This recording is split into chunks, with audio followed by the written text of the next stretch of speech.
Good evening. My name is Kellon Rover, and I'm here with the Attorney General and Minister of Legal Affairs, Senior Counsel, the Honorable Anil Nandl. Good evening, Minister, Thank you very much. Good evening to you and your viewers. and thanks for being here this evening with us. Minister, before we get into the main reason for this interview, um, how are you doing this evening? I'm fine, thank you, and I'm happy to be here and to clear up some misinformation that is being peddled out there. Great. So I know, of course, as you said, you were here to clear up some misinformation that are in the local newspapers. This is concerning the government's recent move to the Caribbean Court of Justice to reverse the decision of the appeal court refusing to add the government as a party to the unlimited guarantee case. Minister, could you explain why the government wants to be added to the case? That's after you would have provided us with the genesis of the issue. All right, so there is so much misinformation out there that we need to address. And if you will permit me to digress a little from your question, to give a historical backdrop of the type of litigation that we are referring to. Now, you would have observed, and the people out there are aware, that a number of cases have been filed by a number of citizens in relation to the oil and gas sector. They have challenged various aspects of the operations in that sector, including the contract itself, the license, and the execution of activities in the sector. Now, they are able to do so under a legislation that was enacted by the People's Progressive Party civic government, the Judicial Review Act. That act needs to be explained. The first point I want to make, which I've made already, is that the act was passed under our government and by our government. You hear a lot about transparency and accountability in government. This piece of legislation is intended to make it easy and possible for any citizen to file cases against any actions or decisions of a government, a minister of the government, a public officer, a statutory agency, a public corporation, or a governmental department. Across the spectrum, you can challenge any decision. You can go to court and complain that the decision is wrong in law, that the decision was made in breach of natural justice, that the decision is against public policy, that the decision is illegal, that the decision is unreasonable, that the decision is irrational, or that it is discriminatory in its nature. So there is a wide platform upon which you can challenge actions and decisions of any operator exercising lawful powers on behalf of the state, including the entire government. Right. So that's the first thing. And that is a demonstration of our government's willingness to make itself accountable and transparent in its operations and in its day-to-day conduct of the affairs of the state. We are not afraid of scrutiny. This legislation also allows for a number of orders to be made against the government if the decision is found to be one that is wrong in law. Compensation can be awarded, the decision can be set aside or quashed or declared a nullity. Any form of injunctions can be granted, orders mandating the government to take corrective measures, orders prohibiting the government from continuing that particular type of action. As I said, damages in the form of compensation can be awarded, and a whole host of remedial orders can be granted under this legislation. The other point that I want to make about this legislation is that when you compare it with similar legislation in the entire Commonwealth, including the entire Caribbean, you would find that ours is the most liberal of the type of legislation, in the sense that in almost every other country in the Caribbean at least, one has to get leave of the court to file proceedings of this nature. What does that mean? It means that you can't automatically file these proceedings. You have to go to the court first in a preliminary application and make out what is called a prima facie case. And then the court grants you leave or permission to launch the judicial review action. In Guyana, we have removed that leave requirement. So you can file a case immediately. The other point I want to highlight about our legislation is that it allows any citizen to institute legal proceedings. And it allows for any citizen who claims an interest to be joined in those proceedings, without exception and without limitations and restrictions.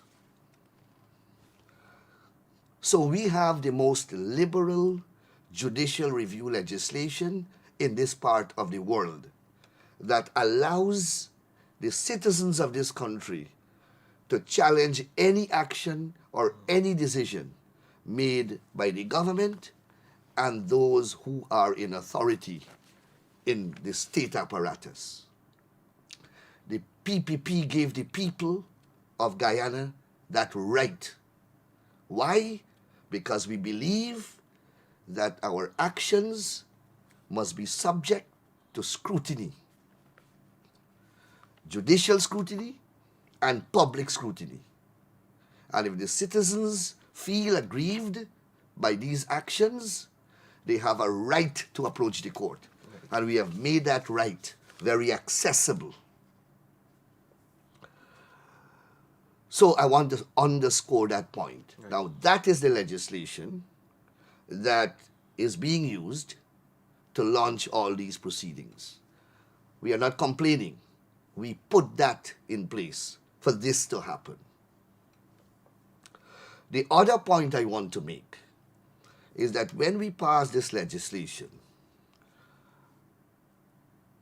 it had to be brought into force by the subject minister, who is the Minister of Legal Affairs and Attorney General.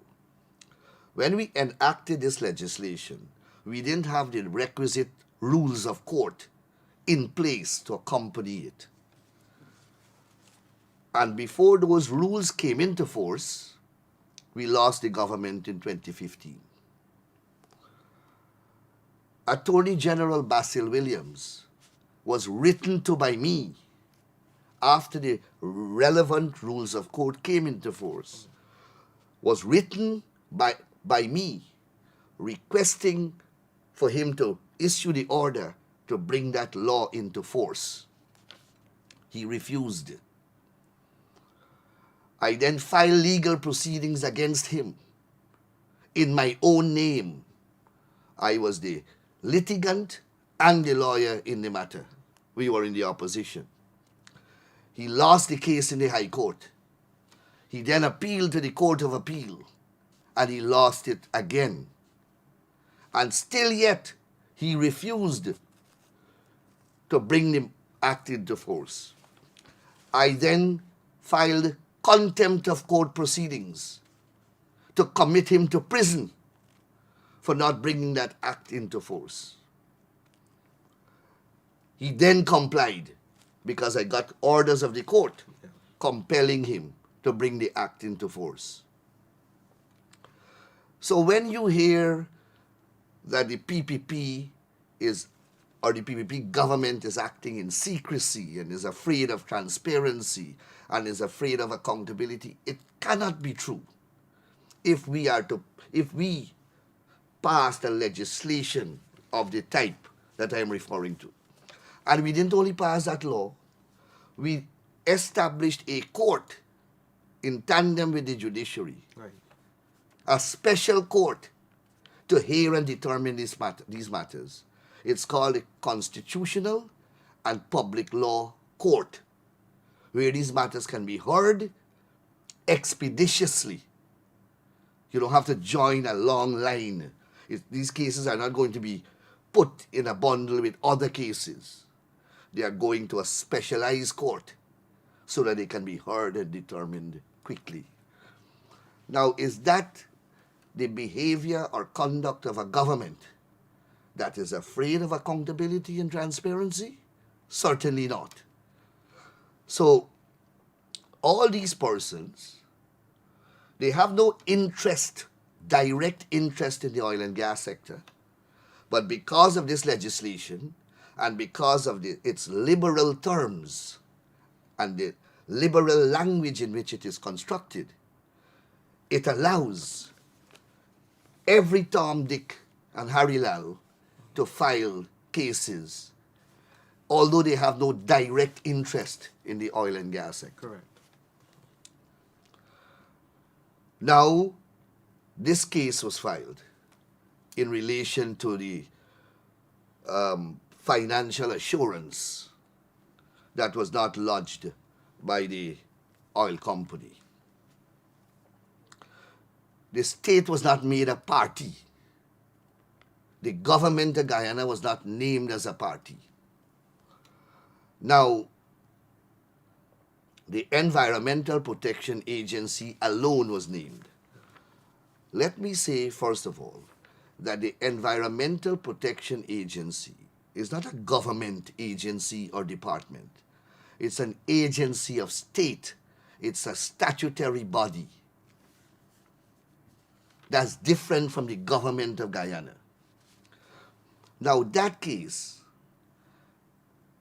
had the potential and has the potential to shut down the whole oil and gas sector. Because the contention in that case was that there is a legal requirement for a guarantee or some form of financial assurance as is required under the Environmental Protection Agency Act. And the operations are going on in the oil and gas sector without this assurance being in place. As a result, one of the possibilities is that the license can be revoked. Right.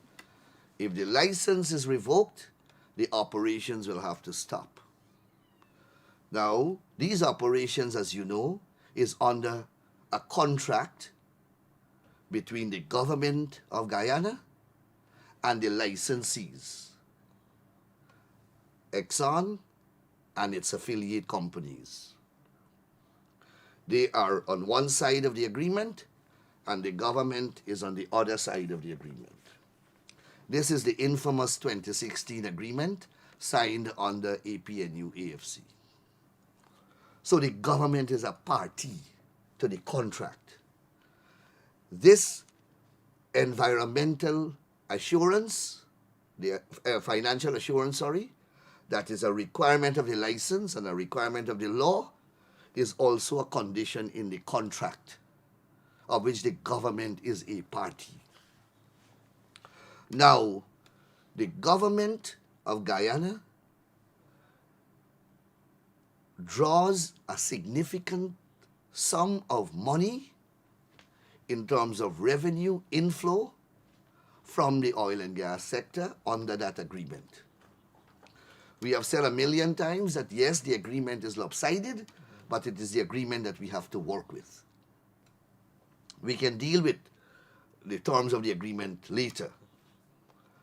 Now, if I am a member, if I am a party to a contract, and I am to get significant revenue flow from this contract, you would know, and the entire world knows, that our budget, for example, has increased significantly because of the revenue flow from the oil and gas sector.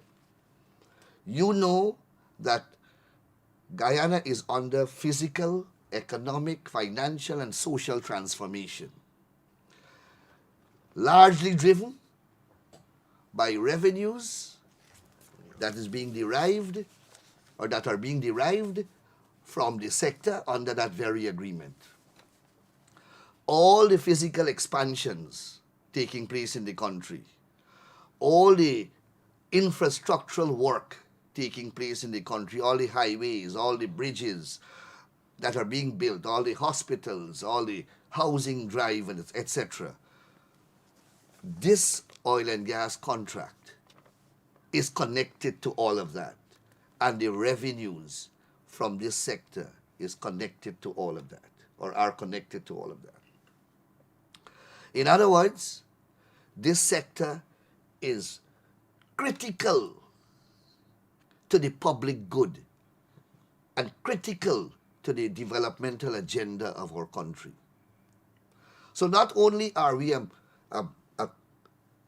party to the contract itself, but Guyana and its people stand to benefit significantly from this contract. The government is a party to the contract, as I said. How can you take a case to the court in relation to this contract, in relation to operations under this contract, in relation to the license issued under the contract, and you are not naming the government as a party? How can you challenge the legality of the contract, challenge the legality of the operations on the contract, operations under the contract, possibly shut the operations down, and the government that is not only a party to the contract, but is a significant beneficiary of revenues flowing from this contract, which the government intends to use to develop the country for the benefit of its people, that very government you don't want to be heard. Where is the accountability, and who lacks the transparency here? This is basic law, basic natural justice, basic fairness. You want to decide a whole case in relation to this sector, and you don't want the government to be heard? The government that is a party to the contract and that has to benefit so much under this contract? But AG, can that be deemed unlawful? So, I'm getting to the case, and I'm going to deal with all of that. Okay. So they file these proceedings. So look at the unfairness.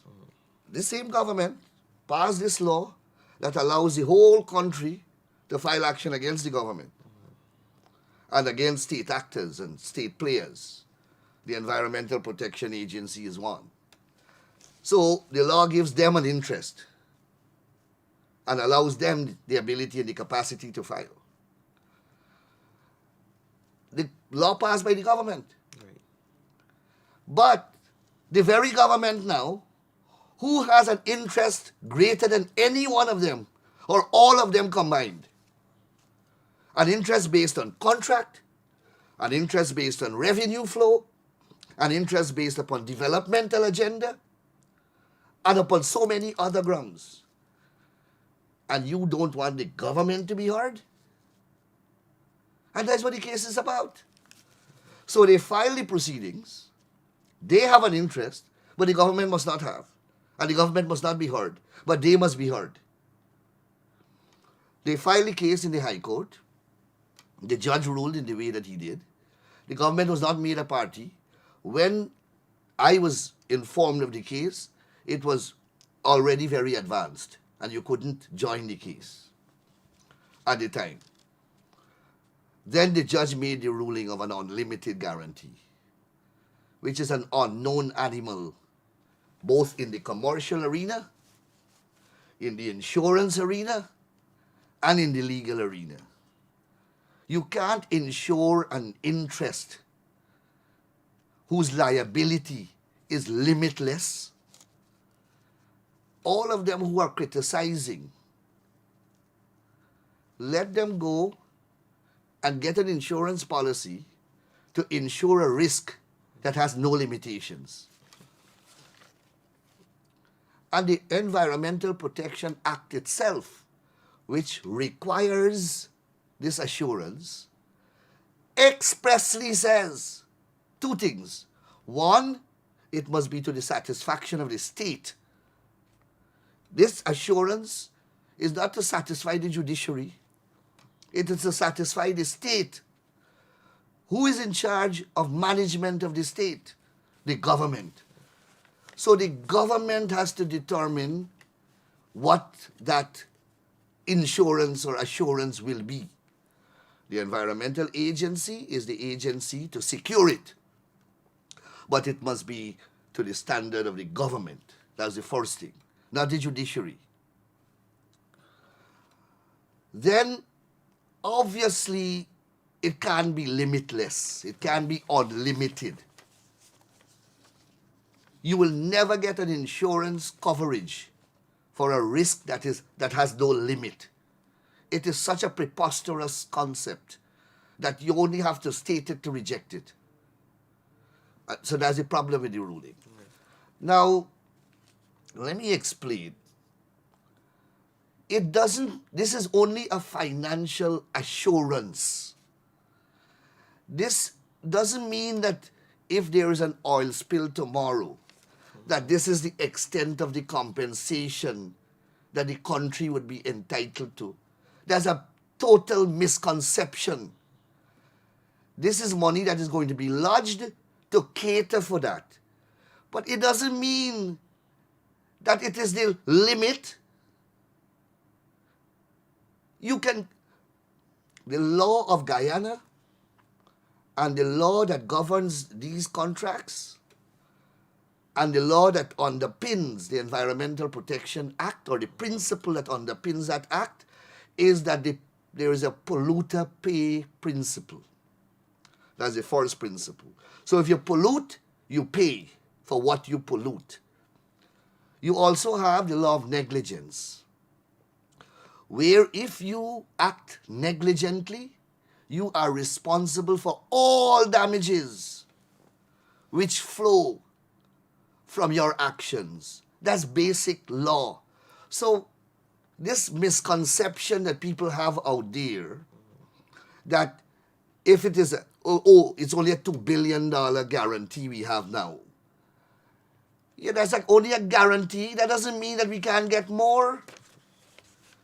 Whoever is responsible for the wrong, the law says that you must remedy all wrongs that flow from your actions. And you must pay compensation, whatever the sum is. There is some misunderstanding out there that we are fighting. Here was the myth. The myth is that we should be fighting for the unlimited guarantee. How can we fight for something that is impossible? We have a government to run. We have made promises to the people of this country. We have to behave responsibly. The people of this country expects their lives to be transformed or at least improved. They want the country to develop. We have that duty that oil and gas sector is critical. If you impose a requirement that is a financial impossibility and a legal impossibility, then the sector will shut down. The licensee can't operate because they can't meet this demand, because you're demanding something that doesn't exist. So I want to make that point very clear. So when the case was filed and the judge ruled in the manner that he ruled, as I said, we were not part of the proceedings. The matter was appealed by Exxon. And we attempted to join the appeal. Now, any person who is affected by any legal proceedings can join at any stage. We gave the Court of Appeal cases from all over the world to show that a party can join, including Guyana, can join an appeal if the party's interest is likely to be affected by the outcome of that appeal. That's basic common sense. And I believe we clearly established by evidence how the government of Guyana will be affected. And we asked to be heard. And we asked to be made a party. And the Court of Appeal said no. The Court of Appeal said that the EPA can represent the government's interest. As I said, the EPA is a regulatory body. Right. They are independent of the government. They regulate the government itself. We are not part and parcel of the same thing. They have their own interest to advance and canvass. Government has a different interest. Government is a party to the contract. How can you have litigation about a contract and shut out one of the parties? So under the new Petroleum Activities Act, we have inserted a provision that these cases, when they are filed, the state must be made a party. Because one of these sectors can be shut down and government is not heard. We have the Demerara Harbour Bridge, for example. Let us say one of them file a case to say that the Harbour Bridge is an environmental hazard and they only sue the EPA. And the court makes an order shutting down the bridge or shutting down the construction.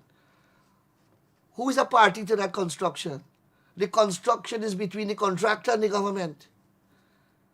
And you can possibly hear a whole case, shut down the construction of the bridge, and you're not hearing the government.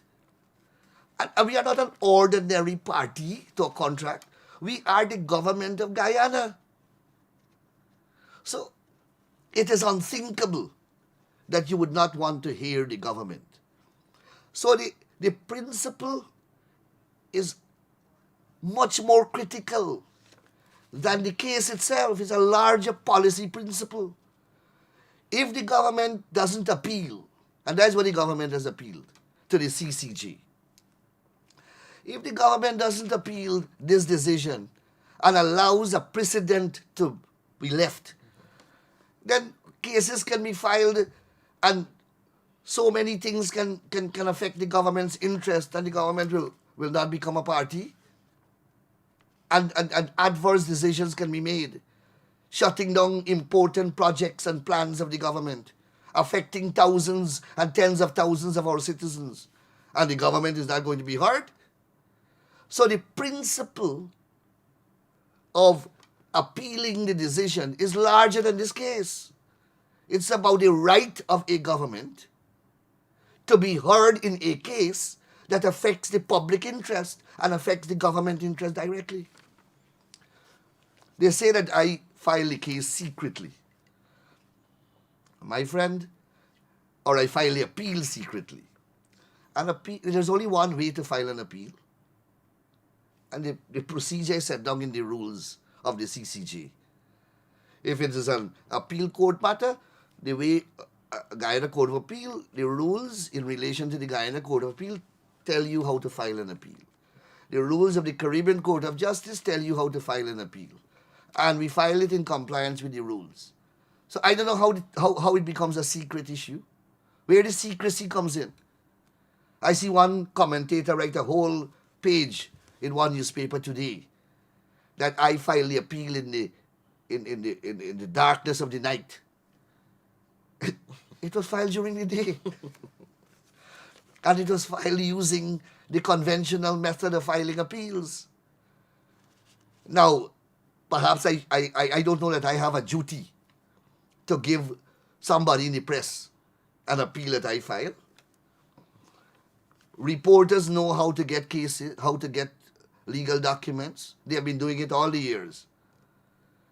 One newspaper owner feels offended that the Attorney General did not give him a copy of the proceedings. I don't owe any such obligation to any reporter or to any news agency.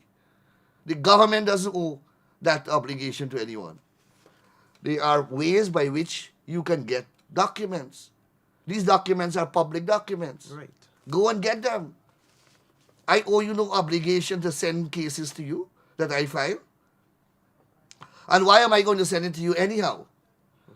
You're going to write one set of foolishness about it, as you're doing. So, that is the complete, I see all manner of ridiculous allegations and accusations being made against me and the government in relation to this matter. And they are unfounded, they are misconceived, and they are wholly wrong.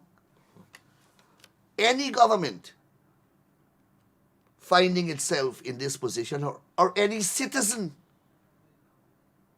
whose interest, contractual, legal, or of some other nature, is affected by a proceedings, have a right to be heard in those proceedings. And if they file and they are refused, they should appeal. That is all the government has done. That is all the government has done here. And you find this hysteria in the public domain, peddled in certain quarters of the press. And AG, if I may ask, there are some people who are accusing the government of siding with Exxon to protect its interest as opposed to the nation's interest. Could you speak to that narrative? That must be rejected in the strongest possible way. We, from the time we got into government, first of all, let me say that we have recognized the unfairness of the current contract while we were in opposition.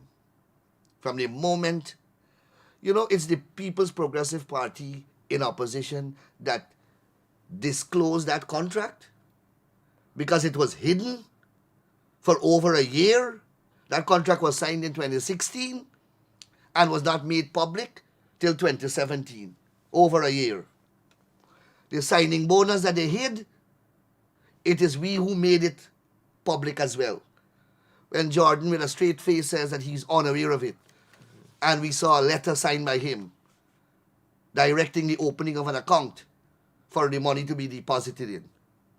And he lied and said that he doesn't know about it. And then, of course, he said he thought it was some private donation or some foolishness like that. So, from the moment we got into government, we have done a number of things to protect the local and the people's interest. One, we passed the local content legislation. Right. No other country in this hemisphere has a legislation like that. We went to Africa, we went to Norway, and we looked at different models. And we fashioned it to meet our peculiarities. They had people right here in Guyana who wanted to challenge the government on that. They wanted to challenge the government, saying that it will collide with the revised Treaty of Chaguaramas and all sorts of things. And we went ahead and we passed that to protect Guyanese interest. In that legislation, Guyanese companies must be accorded priority in a whole set of matters. Right. And Guyanese companies, we ensured that we drafted the legislation in such a way that you can't come through the back door. So not only must you have a Guyanese shareholders in a company, Guyanese must actually be in the management of the company. I think 80% of the management of the company must be Guyanese. You don't have that any part of the Caribbean. We put that in place here to ensure that Guyanese get jobs and Guyanese are allowed to participate, not fairly, but given priority in the sector. You know what APNU AFC recommendation was? They wanted to limit the definition of Guyanese to only include local Guyanese. And I want the people who will be watching us from the diaspora to understand that. They wanted to cut out the entire diaspora. They wanted a limited definition of Guyanese. And we had to point out to them that that can't fly, because Guyanese has a definition in the Constitution. And if you pass a law and you limit Guyanese to only Guyanese living in Guyana, then that law is unconstitutional. The people, Guyanese who are living overseas, must have an equal right to participate in the activities of their country of birth.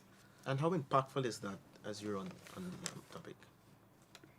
Hundreds of millions of dollars, hundreds of millions have been generated as a result of that local content legislation in the local sector, Right. in the local economy, by Guyanese. Thousands of persons are employed directly and indirectly because of this.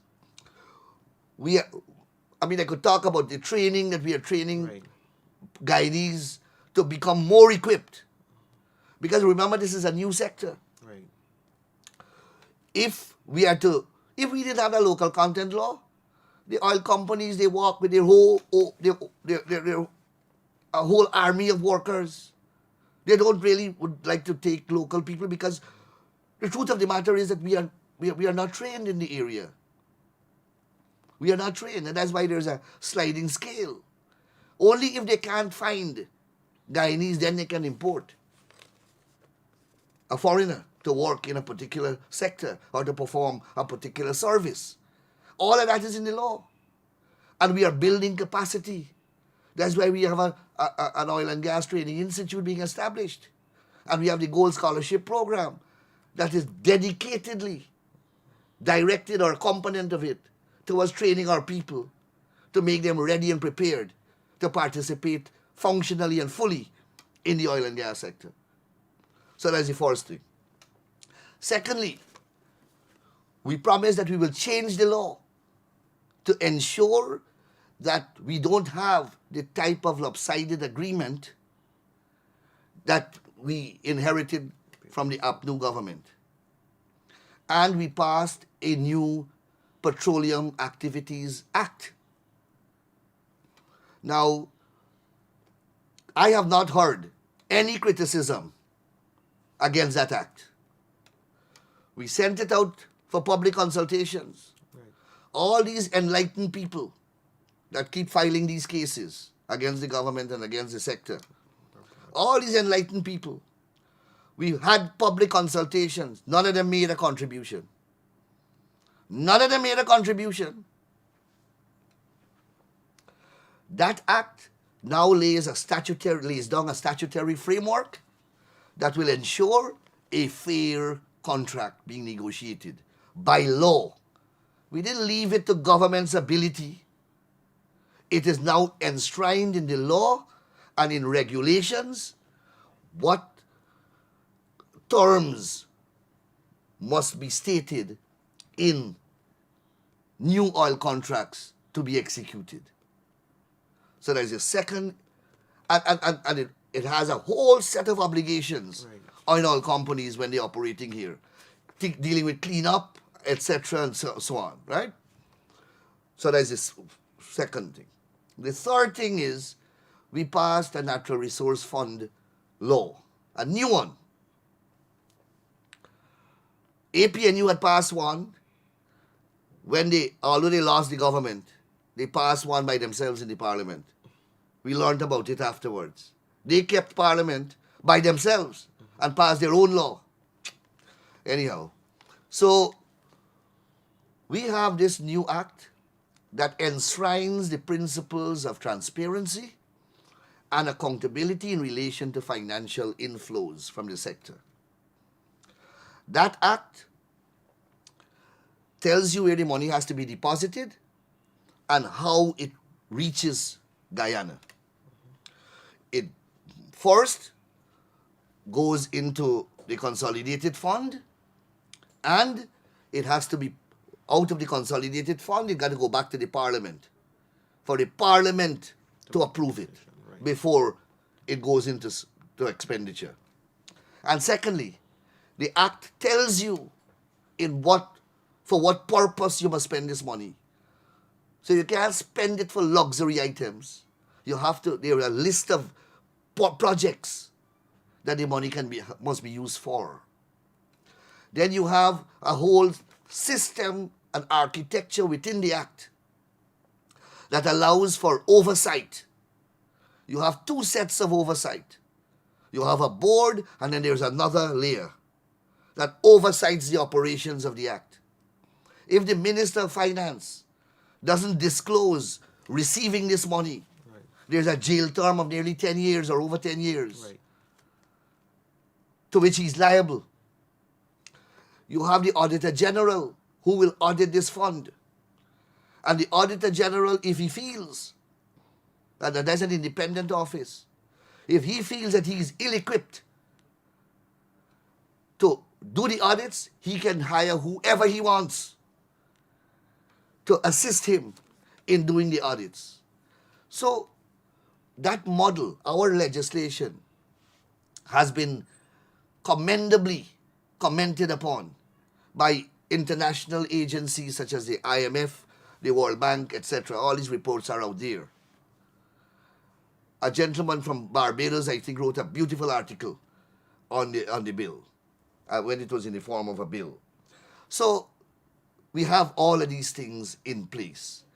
Now, whose interest are we protecting? Any of these things are protective of ExxonMobil's interest or Guyana and Guyanese interests? Tell me. We are drafting oil spill legislation now. Whose interests are we protecting? We are drafting environmental legislation now. Now, these things takes time. It's a new sector. We are only in government 4 years now. How much can you accomplish in 4 years? Look at how much we have already accomplished. I mean, I know the population is impatient and we would like to deliver at a much greater pace. But there are limitations upon how much one can do. And we have done, it's a work in progress. We will continue to strengthen our position so that we can continue to get the best possible deal. We already have been handed a contract that is burdensome. I described it when we were in the opposition as the most lopsided contract I've ever seen. That position still obtains. But you have to play the game with the cards that you have been dealt. You can't change the contract. Everybody wants the contract to be changed. Now, a contract is a legal document. How do you change it? How do you, if people can extricate themselves from contractual obligations, then what will be the value of a contract? There are grounds upon which you can change a contract. Illegality, duress, fraud, undue influence. Those are not factors that operated under the previous government. They signed that voluntarily. They negotiated that and signed that. How do you extricate yourself from that? And, you know, they tried to do that in Venezuela, you know. They tried to do that in Venezuela, and you see where Venezuela is? You see the problems that they have caused? They nationalized the oil companies. They took away the people's property and nationalized it. And that's what's happening there now. You see, 8 million refugees. Venezuela is banned and sanctioned internationally. Those people who are advocating for that to happen here wants to push us in that direction. That's what they. What else? What is your other explanation? They don't understand these things. If you are to change contracts unilaterally, who will want to come and invest in your country when they're not sure if they sign a contract with you tomorrow and the next day you wake up and you don't like the contract, or another government comes into office and doesn't respect the contract, or is free to toss the contract aside and don't comply with the obligations in the contract. I mean, where does that leave you as a country? Who would want to come and do business with you? Look at the level of interest that is being shown in Guyana today. We have 10 five-star hotels under construction. We have interest being expressed by large investors from every corner of the globe. You know why? Because they feel comfortable. They have confidence in the government. They have confidence in the country. They have confidence in the laws. They know it's a government that will not unilaterally change contractual deals. And who is going to benefit, or who are going to benefit from all these investments eventually? Not the people of Guyana. Who? So whose interest are we protecting, if not the people of Guyana? Name one thing that we have done. Name one thing that we have done that one can say that we are siding with ExxonMobil to the detriment of the public good or to the detriment of the Guyanese people. Cite one example, and I will deal with it now. But you have certain legal parameters within which you have to operate. We are not a rogue government. And those who think that we are doing it wrong, well, they can win the election, they can go to the electorate and they can let the people elect them, and they can perhaps do it a different way. But we are doing it in accordance with law and in accordance with democratic traditions and democratic principles. And we are governed, and we govern by the Constitution, by the laws of Guyana, and by the principles of transparency and accountability. If we don't if we don't mirror the views, or if we don't do things in accordance with the expectations of a few, well, then so be it. We can't please everybody. We are acting, and I believe that we are, in the nation's interest. And the people have confidence in us. Because we went to them with a manifesto. And we said to them, this is the promises. These are the promises that we will implement if you elect us to government. They read the manifesto and they were approving about it. They approved it because they went out and they voted for us and they put us in government. And we are now duty bound to discharge those manifesto promises, to implement those programs and plans which are in that document, which we contracted with the people to implement because they voted for us to do that. And those are the people whose interest we have to ensure that we represent and we protect. Not this privileged few. All right, AG. In closing, what would you say to those people who are still peddling misinformation concerning Guyanese not benefiting from the oil revenue, despite so many projects, infrastructural projects, and programs and policies implemented? It's that question is another program by itself. But right, you, as I said, we have a manifesto that we are implementing. In fact, we have surpassed many of the promises in that manifesto. We are doing much more. Look at the scholarship program. We have surpassed in the fourth year the number of scholarships which we promised. We are going to achieve the number of housing projects that we promised in the manifesto long before the 5 years would have been completed.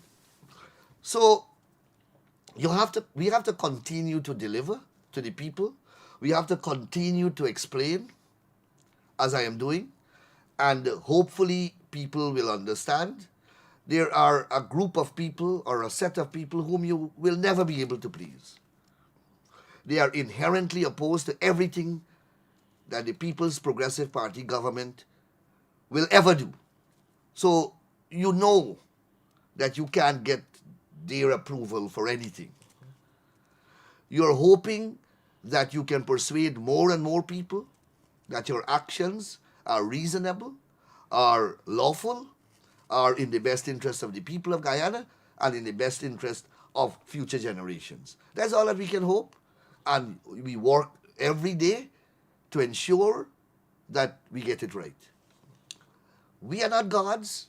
We will make mistakes. I don't pretend at all to be anywhere close to perfection. None of us in the government. So we are going to make mistakes. And hopefully we recognize them and we correct them. But, these engagements will have to continue to end or not end, because you will never be able to end it, at least to discourage this dissemination and to clarify when there is dissemination of misinformation, to clarify them as quickly as possible. And that's why Sunday afternoon I'm here. Because when I look at the landscape of information out there, and many ministers call me and other people call and said, look at what these people are saying. You got to go and talk about it and explain what's the government's position on this matter.